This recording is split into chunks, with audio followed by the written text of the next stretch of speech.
Bonjour à tous et bienvenue dans ce nouvel entretien du Parti de la France. Et tous les abonnés, absolument tous, ont déjà vu son travail, mais vous n'avez pas forcément déjà vu son visage ou même son histoire, donc c'est pour cela qu'il est mon invité d'aujourd'hui. Bonjour Louis Matet, comment allez-vous? Salut Alexandre, ça va très bien, merci. Avant de dire qui vous êtes, parce que les gens sont intrigués de savoir comment ils ont pu voir votre travail, j'aimerais tout d'abord que vous me racontiez votre parcours politique. Alors, j'ai commencé à mes 15-16 ans à m'intéresser à la politique, enfin à me poser des questions. Puis, vers mes 19-20 ans plutôt, ouais, j'ai adhéré à Génération Identitaire, directement. Et puis, un an avant la dissolution, moi je suis parti.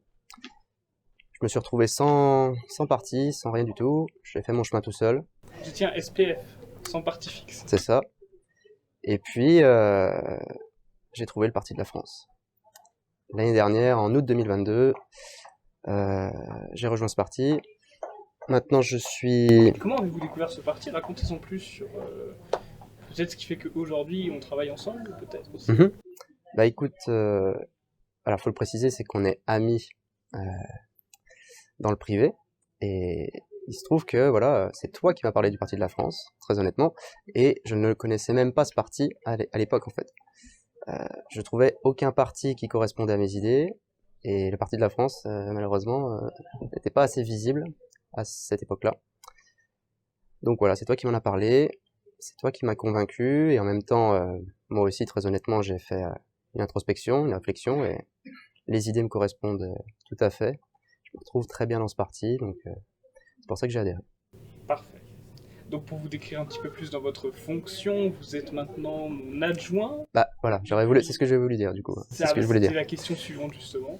Eh bien voilà, donc j'ai adhéré au parti en août 2022. Je suis arrivé aussi en mars 2023 au bureau politique, j'ai été admis, et c'est ça. Félicitations. Merci, à toi aussi. Merci. Et j'ai aussi été élu comme adjoint au directeur de la communication. Donc pour les spectateurs, je suis ton adjoint à la communication, et donc je peux préciser plus précisément ce que j'y fais du coup. Mais Il y aura bien évidemment des questions sur vos projets. Mais avant, vous savez, moi j'aime bien faire mes interviews en entonnoir. Nous sommes d'abord dans le général, puis nous précisons au fur et à mesure les questions. Et tout d'abord, pourquoi est-ce qu'on a besoin d'une cellule communication au Parti de la France? En quoi la communication aujourd'hui, à l'ère du numérique, est importante? Et est-ce que vous trouvez qu'il y a un changement radical ou plus ou moins significatif depuis le renouvellement du bureau politique de Thomas Joly? alors la communication est très importante, et je vais donner un exemple personnel du coup, c'est que comme je l'ai expliqué, j'ai rejoint Génération Identitaire. Ça a été le premier parti que j'ai rejoint, enfin le parti. C'était pas un parti, c'était un mouvement de jeunesse. Euh, Parce qu'en fait, avant ça, il y avait rien qui m'intéressait vraiment, il y avait rien qui me donnait envie réellement d'adhérer à Génération Identitaire. C'est la communication justement qui m'a donné envie d'adhérer. C'était les vidéos YouTube, les montages rythmés, les images choc, et puis bah il y avait aussi évidemment le côté action et le côté jeunesse. Mais ça fait partie de la communication. Ils ont insisté sur ces aspects-là et ça a très bien marché. Et j'ai adhéré très rapidement. J'ai aussi quitté ce mouvement pour d'autres raisons, du coup, parce que j'estimais que c'était pas suffisant. C'est bien, c'est d'être sur le terrain, mais Vous l'écoutez avant la dissolution ou ouais, un petit peu pendant? avant, un petit peu Un avant. petit peu avant. Je crois peut-être un an avant. D'accord. Voilà. En tout cas, voilà, Génération Identitaire, c'est un très bon exemple pour la communication dans la C'est politique. impressionnant. Des fois en Europe, on avait vu l'hélicoptère, tous les moyens mis en place, la mobilisation. C'est ça, voilà. Il y N'importe avait un qui petit côté, exceptionnel. il y avait un petit côté spectaculaire, mais nécessaire en fait. Hein. L'hélicoptère, c'était pas pour la vidéo, c'était aussi pour repérer les potentiels migrants. Donc voilà, donc c'est très important. Et depuis que je suis arrivé, depuis que tu es arrivé, depuis que le bureau politique a été renouvelé, oui, il y a eu un changement au sein du parti, c'est vrai. Très honnêtement, moi, quand je suis arrivé en tant que graphiste designer. Donc mon rôle, c'était de m'occuper des miniatures YouTube, etc. Quand j'ai vu ce qui se faisait avant, euh, comment, je vais pas être vulgaire, mais Sachant que ces personnes-là nous écoutent, c'est celles qu'on fait les anciennes bien miniatures. sûr, bah, je sais bien, c'est pour ça que je veux rester respectueux, mais mais on va dire pour être gentil qu'il y avait une grosse marge d'amélioration. Mais c'est tant mieux d'ailleurs, parce que moi en fait, le fait qu'il y ait eu cette marge d'amélioration, ça nous a permis à toi comme à moi de nous développer au sein du parti et de nous faire voir comme des éléments utiles. Bien sûr, c'est des compétences qu'on a appris au sein de notre fonction. Exactement. On est parti presque de rien. Et si je veux justement être totalement honnête, c'est que les premières miniatures que j'ai faites pour le parti, elles n'étaient pas irréprochables non plus. Hein. Quand je les revois, je me dis, putain. Voilà, et même celles que je fais actuellement, dans 1 an, 2 ans, je me dirais, merde. C'est évident. Enfin bref. Moi, quand j'écoute mes premières émissions, c'est une catastrophe. Hein. Les émissions différentes du Parti de la France, je me dis, ah, qu'est-ce que j'étais mauvais, j'hésite, je bégaye, j'arrive pas à prononcer les noms. Aujourd'hui, c'est encore perfectible, évidemment, mais la progression est très visible, auditive plutôt. Elle est perceptible, totalement. Des petites anecdotes, celui qui faisait les miniatures avant toi, c'est celui qui faisait les visuels de Marine Le Pen. Ah, bah, je sais bien, ouais. Je sais qui c'est. Ouais. C'est hilarant de se dire ça. C'est hilarant. Bien sûr, oui. Donc oui, on parle un petit peu de votre travail, donc les miniatures qui s'affichent normalement sur votre écran, c'est vous qui les faites aussi, et je crois savoir, sauf erreur de ma part, que vous avez fait également des stickers qui ont été très appréciés. Quelle est cette démarche pour faire des stickers qui sont à la fois percutants, parce que je rappelle que sur un poteau, il y en a plein de stickers, comment on fait pour se démarquer des autres, et efficaces pour faire passer notre message? Alors, par exemple, je vais prendre l'exemple du tout premier sticker que j'ai réalisé, qui a pour message « Donnons un avenir aux enfants blancs ». Le message, la police est déjà très, très large, très grosse, donc facilement lisible.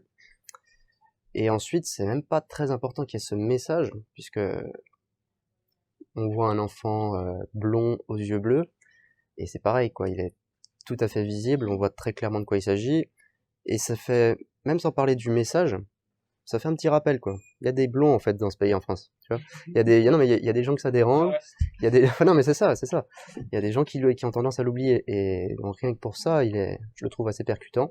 Alors après, ouais, je me rappelle qu'il y avait eu des petits reproches sur, justement, pourquoi un enfant blond, parce que... Oui, j'ai vu, on n'est pas en Suède, bah... Alors après, honnêtement, ça représentait 1% des commentaires. Les 99% étaient très contents de ce visuel. Mais bon, c'est comme ça, c'est l'humain, il retient le négatif. Mais que dire, oui, moi j'ai choisi cette couleur-là, parce que la couleur blonde, parce que, évidemment, ça dérange en fait, ça dérange. On l'a vu cet été, il y a un couple de blonds qui s'est pris en photo à Paris. Juste une photo simple avec la Tour Eiffel derrière, il me semble, ou l'Arc de Triomphe. Tu voyais les commentaires derrière. Cette photo vote Zemmour, cette photo me rappelle le Troisième Reich. Juste 2 personnes blondes, tu vois. Donc, tant mieux, hein, moi, c'est un message, c'est pour dire, bah, je vous emmerde, ouais, il y a des blonds dans ce pays, et voilà, tout simplement. Vous dites que vous améliorez évidemment dans votre travail au fil du temps, ce qui est bien normal, à force d'exercer, à force de découvrir de nouveaux outils, de nouvelles choses. Est-ce que vous avez des pistes d'axes d'amélioration encore? Est-ce que vous avez des projets pour le Parti de la France concernant justement la communication? Ah ben, alors, il faut préciser, faudra peut-être que je précise avec quoi je travaille, moi, actuellement. Ça peut être intéressant. Pour faire mes visuels, moi, je travaille avec Figma, donc c'est un logiciel pour faire du design, du graphisme, pour parler français. Et il y aura peut-être pas mal d'anglicisme dans cet entretien. Bon, désolé, mais Figma, c'est un logiciel de graphisme. J'utilise celui-là parce qu'il est très intuitif comparé à Photoshop. Et puis Photoshop, je peux pas l'utiliser parce que mon ordinateur est pas assez puissant pour le faire tourner, tout simplement. Et puis il faut quand même une grosse maîtrise. Photoshop, t'arrives, il y a 30 000 boutons, tu sais pas à quoi ils servent. Ça demande du temps. Et alors, pour le travail qui m'est demandé de faire, Figma du coup fait amplement l'affaire.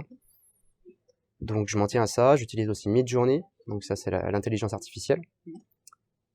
Moi je suis pas dessinateur aussi, donc c'est important à préciser. Ça m'est très utile dans mon travail. Puis même si vous étiez dessinateur, j'ai envie de dire c'est très chronophage, c'est presque à temps plein. Bien sûr, c'est très long. Exactement, tout à fait. Voilà, c'est une question de gain de temps.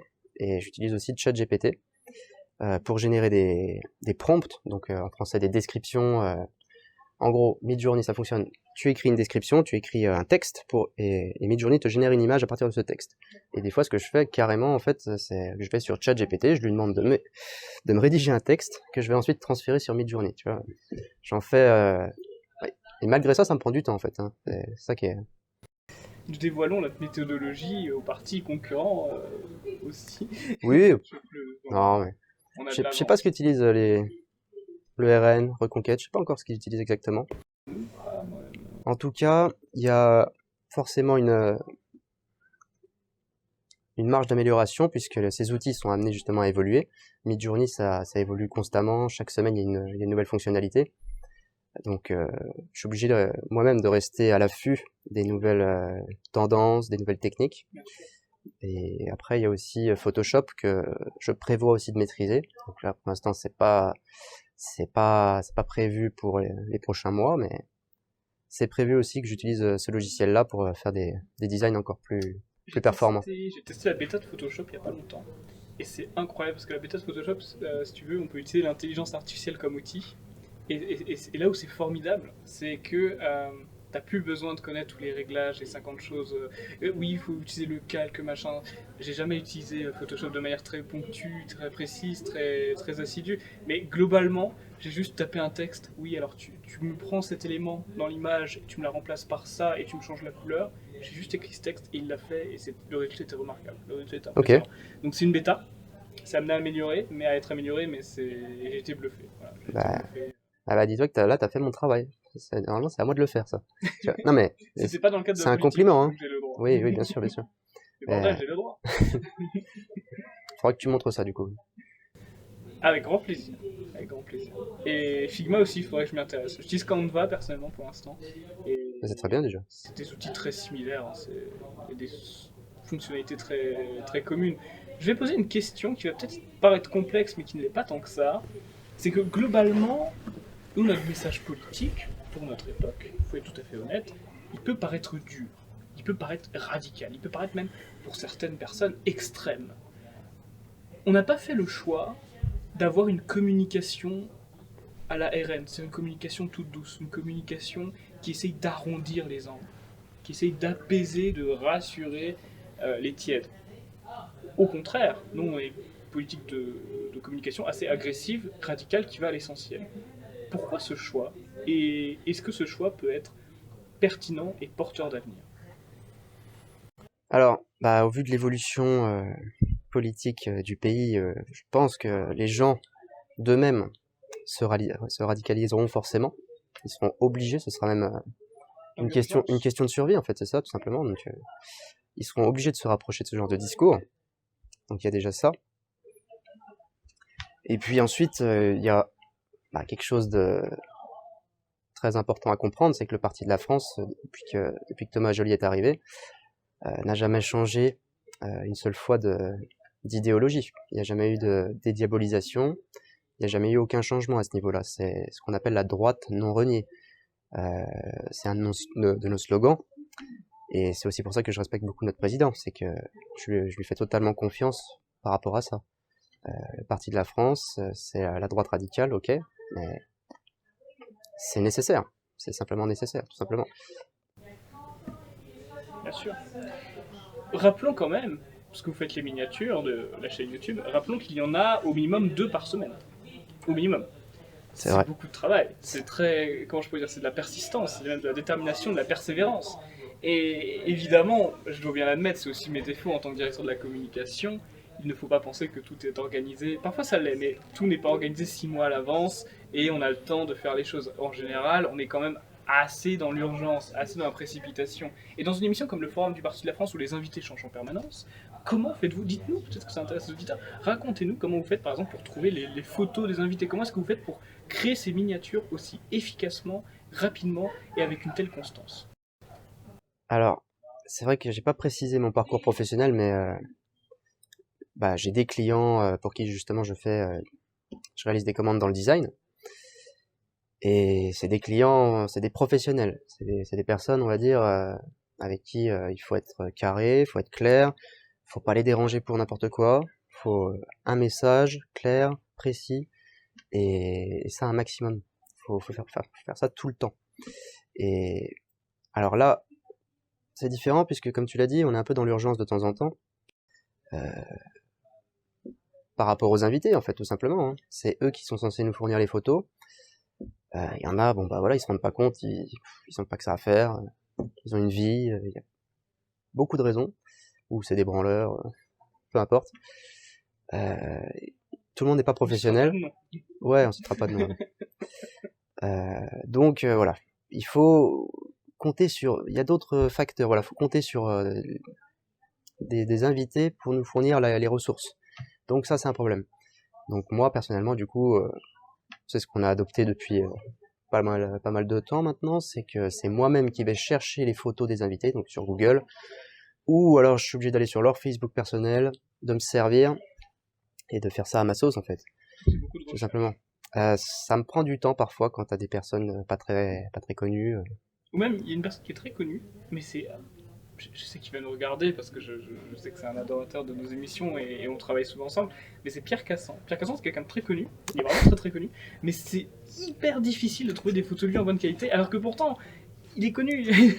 Ouais, c'est vrai, c'est vrai. Donc, alors, c'est grave. Et à l'inverse, il y a des personnes beaucoup moins connues, je ne vais pas citer parce que ça se fait pas, mais par contre qui ont des magnifiques photos d'elle très facilement trouvables. Donc c'est assez contingent finalement, ça c'est Ouais, je comprends de quoi tu veux parler, puisque Pierre Cassan, du coup, on a fait pas mal d'émissions avec lui, et Pierre Cassan, souvent, je passe du temps à chercher des photos, ouais. On est d'accord, moi aussi j'ai ce problème. Nous avons donc dit que la communication a significativement changé au sein du Parti de la France. Est-ce que vous avez déjà eu, vous avez parlé des commentaires sur les réseaux sociaux tout à l'heure, est-ce que vous avez déjà eu des retours justement concernant ce fait? Est-ce que ça a été remarqué de 1, parce que si une communication n'est pas remarquée, c'est une mauvaise communication, et de 2, est-ce que ces retours sont positifs? Bah, je pense qu'en fait, ça concerne plutôt tes émissions à toi.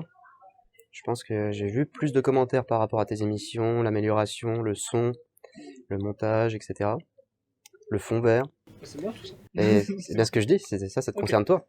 Ok. Mais quant aux miniatures, non, sur les vidéos YouTube, il y a pas vraiment de commentaires pour dire ouais, telle miniature, les miniatures ont changé. Non, ça passe, les miniatures, c'est comme ça, non, les gens ne commentent pas vraiment sur les miniatures. Les stickers ont eu, j'ai vu pas mal d'avis puisqu'on les a publiés sur Telegram, on les a publiés sur Facebook, etc., Instagram, il me semble aussi. Ouais, là j'ai vu des commentaires, mais le problème c'est que quand on publie les miniatures sur Telegram, c'est que on parle pas de la miniature en elle-même, on parle de l'émission. De l'émission. La miniature, elle va illustrer l'émission. Bien Donc le post n'est pas spécialement pour la miniature. Et c'est pas une œuvre d'art, c'est. Et puis bon, c'est pas un objet d'art. c'est pas comme voilà, c'est ça, et puis même les stickers, les miniatures, ça n'a rien à voir. Bien sûr. Euh, Bah, si tu peux me permettre de. On peut dire peut-être que oui, les miniatures ne sont pas forcément commentées pour ce qu'elles sont, mais si demain, je t'assure que tu te barres, tu vas dans un autre parti où tu arrêtes et qu'on met des miniatures dégueulasses, je peux t'assurer que 50% des commentaires seront sur les miniatures mauvaises. Tu vois ce que je veux dire? Bien sûr, ouais. C'est hyper important. En général, les commentaires que je vois, parce que je passe quand même pas mal de temps sur YouTube, quand on parle d'une miniature en général, c'est parce que c'est négatif en fait. C'est ça, on dit ah ouais putain, vous avez mis cette tête là pour l'inviter, pas cool quoi. Tu vois, ça l'illustre très mal. c'est ce genre de choses. Bah, du coup, ça veut peut-être dire que du coup les miniatures sont bonnes. Bah oui, c'est ça, c'est exactement ce que je veux dire. Puisqu'il n'y a pas tellement de commentaires sur les miniatures. Voilà, c'est exactement ce que je voulais dire. Et ça, c'est très important. C'est très important parce qu'aujourd'hui, les gens sont habitués aux belles miniatures. Toutes les chaînes YouTube aujourd'hui qui ont un minimum de vues, voilà. C'est ça mon objectif moi au sein du parti, c'est pas d'avoir les meilleures miniatures, mais c'est au moins qu'elles soient, on va dire, à jour, qu'elles tiennent la route par rapport à la concurrence. Et d'ailleurs, pour conclure sur cette question, après nous passerons à la question suivante, je peux remarquer de mon côté, puisque je gère la chaîne YouTube, je peux remarquer au niveau des statistiques que s'il y a une amélioration au niveau des impressions, par exemple, les impressions c'est le nombre de fois que la miniature a été vue. Donc ça veut dire que la vidéo est plus recommandée. Donc si elle est plus recommandée, ça veut dire qu'il y a plus de gens qui ont cliqué. C'est comme ça que fonctionne l'algorithme. Et au-delà de ça, je vois qu'il y a quand même une augmentation du nombre de vues. Alors ça dépend beaucoup des invités, certes, mais par exemple pour les forums, le Parti de la France, c'est le jour et la nuit. Le Parti de la France, il y a 6 mois, on faisait 500 vues par vidéo. Maintenant, le grand minimum, c'est 1500 à 2500. La dernière a fait 8000 vues. C'est aussi grâce à Daniel Conversano. Mais il est 2000-2500, c'est la moyenne maintenant. Alors qu'avant, c'était un record. Et c'est grâce énormément aux miniatures, faut être honnête. Je pense, et puis bah, évidemment les abonnés. Oui, on a gagné des abonnés partagent. On a beaucoup de partages sur notre chaîne YouTube. À peu près 400 partages par semaine, donc je remercie les auditeurs et les abonnés. Et justement, ça m'amène à la question suivante.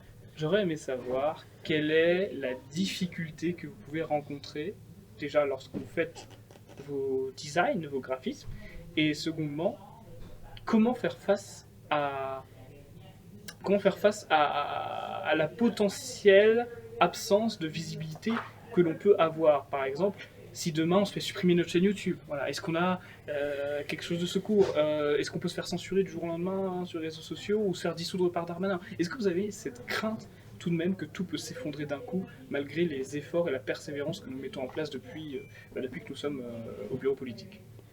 Alors, la première question, ouais, j'ai des difficultés quand je conçois mes designs, c'est le wokisme, la censure. On peut, enfin, c'est mid-journée, je suis obligé de taper des textes pour générer des images. Je peux pas dire ce que je veux. Tu vois, j'ai fait un sticker sur Ça censure et le bot te dit non, je n'aimerais pas cette image, c'est ça? un exemple, le sticker sur la remigration. Il y a des noirs dans un bateau. Si je lui dis tu me mets des noirs dans un bateau, ça va être compliqué, quoi. Ça va être très compliqué. Je me rappelle que pour faire passer le truc, j'avais mis tu me mets des touristes africains en croisière, enfin qui voyagent, je sais plus comment je l'avais tourné, quoi. Mais t'es obligé tu vois, t'es obligé de faire des loopings insupportables et tu perds beaucoup de temps et d'énergie, donc c'est insupportable. Ça fait perdre du temps, mais après, il faut se dire quelque chose, c'est que je gagnerai toujours plus de temps avec une IA woke qu'avec mes talents de dessinateur, si tu veux. Bien sûr. Ouais, donc c'est comme ça, faut faire avec pour l'instant. Mm. Et après, pour ta deuxième question, oui, si on se fait bannir de YouTube, on est dans la merde. On est dans la merde parce que il faut aller sur des plateformes qui sont moins utilisées comme Odyssey. Je pense à Gab. Gab, tu peux mettre ce que tu veux, aucun souci, tu peux vraiment dire ce que tu veux, sauf que bah y a personne, il y a pas de français dessus, il y a pas de français dessus et c'est même carrément interdit en France. Hein. Il semble qu'il faut que tu aies un VPN pour t'y connecter ou c'est plutôt Rumble, je sais plus. Enfin, si tu veux des alternatives, soit elles sont pas trop utilisées, soit elles sont censurées par le gouvernement. Donc c'est très compliqué et c'est d'ailleurs pour ça qu'on se doit malheureusement de se modérer un petit peu pour passer sur ce genre de plateforme comme YouTube. Vous trouvez qu'on se modère? Et encore, je trouve que ça va, juste. Je trouve que ça Parce va. que des petits bips. Mais bon, on peut Mais pas. oui, bien sûr, demain, ça peut être encore plus restrictif qu'aujourd'hui. Parce C'est que ça, les règles, elles peuvent changer du jour au lendemain. c'est ça. De C'est toute façon. qu'on dépend des règles de YouTube qui sont parfois assez abstraites. Vous n'avez pas respecté nos règles, on supprime votre vidéo. Si ça recommence, on supprime votre chaîne. Ça peut aller très très vite. Comme on peut dissoudre un parti en fait, hein, tout simplement. Civitas et peut-être nous prochainement. J'espère pas. Moi non plus. Pas et je pense pas honnêtement, mais c'est possible.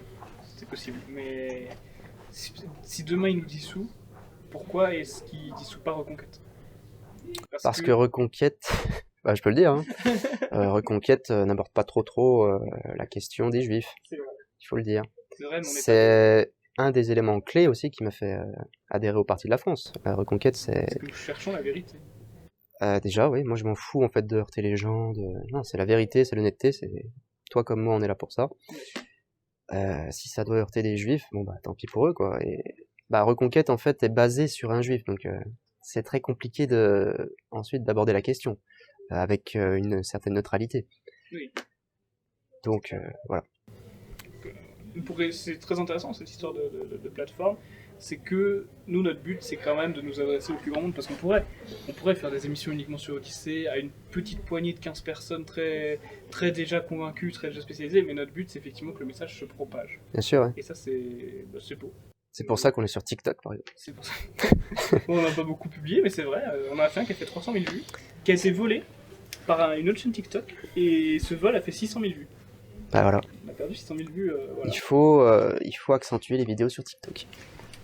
J'essaye. C'est mon adjoint qui me donne des Alors je te donne des suggestions. suggestions. C'est plus joliment dit. Nous parlons de l'intelligence artificielle depuis tout à l'heure, qui est quand même une forme de nouveauté. L'intelligence artificielle n'était pas aussi développée, n'était pas aussi démocratisée il y a ne serait-ce que 2-3 ans. Je vous pose cette question, c'est un peu l'instant boule de cristal, mais ça permet de finir aussi sur une ouverture. Comment vous voyez la communication des partis ou des mouvements politiques tels que le nôtre dans quelques années? Quel changement il y aura? Ou au contraire, est-ce que nous entrons dans une forme de stagnation, dans une forme de plafond de verre au niveau de ce qu'on peut faire? Non. Pour moi, on est qu'au début. Bon, j'aime pas prédire les choses parce qu'on sait jamais ce qui va se passer, mais je pense pas. Je pense que ça va vraiment évoluer positivement. Comme je te l'ai dit tout à l'heure, toutes les semaines, il y a de nouvelles fonctionnalités, il y a de nouvelles possibilités. À un point, ça va tellement vite, si tu veux, que même moi, j'arrive même pas à suivre, en fait. Et c'est ça qui est intéressant, c'est que on est obligé à chaque fois de se remettre en question, de renouveler notre méthode de travail, ce que je déteste faire, mais si tu le fais pas, tu meurs, en fait. Tu meurs. Et donc ça, c'est intéressant. Les outils évolueront constamment, et il y a même, c'est ça que moi j'espère, et je pense que ça va se produire à un moment donné, c'est que les outils ne seront plus censurés. Ça, c'est ce que j'espère. Je pense que ça peut arriver. Là, il y a, bon, j'y crois moyennement, tu vois, mais il y a Elon Musk, qui va sortir son premier chatbot. Okay. Il a dit qu'il allait avoir beaucoup d'humour, tu vois. En gros...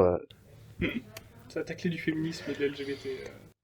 On pourra certainement dire un peu plus de choses, tu vois. Ouais. Donc, j'imagine qu'avec le temps, ça va se démocratiser un peu plus. Et puis, en fait, tout simplement, les outils seront obligés de s'adapter et par concurrence, en fait, seront obligés aussi de proposer ça. C'est ce que proposent du coup des plateformes comme Odyssey, comme Gab. C'est la liberté d'expression, tu vois. Ces plateformes-là se basent sur la liberté d'expression. Donc, à un moment donné, possiblement, on aura des IA qui se baseront aussi sur cette liberté, sur cette non-censure. Et pour une fois, un bienfait peut-être de l'américanisation, c'est l'amendement américain qui parle de liberté d'expression, chose qui n'existe pas du tout chez nous. Bien sûr, ouais. Donc il y a aussi cette influence peut-être positive, même si je ne pense pas que les règlements de plateforme surpassent les directives européennes, on n'en est pas encore là. Mais on ne sait pas, l'industrie peut avoir énormément de puissance et d'influence. Bah, un bon exemple, c'est démocratie participative. Si tu regardes un petit peu tout en bas de leur site, ils t'expliquent que le site est basé aux États-Unis et qu'il est protégé justement par cet amendement. Donc merci les États-Unis pour ça, oui. Sinon il n'y aurait pas de démocratie participative. Ah, donc quoi, il faut être participatif. Il faut Bien participer. Sûr, à fond.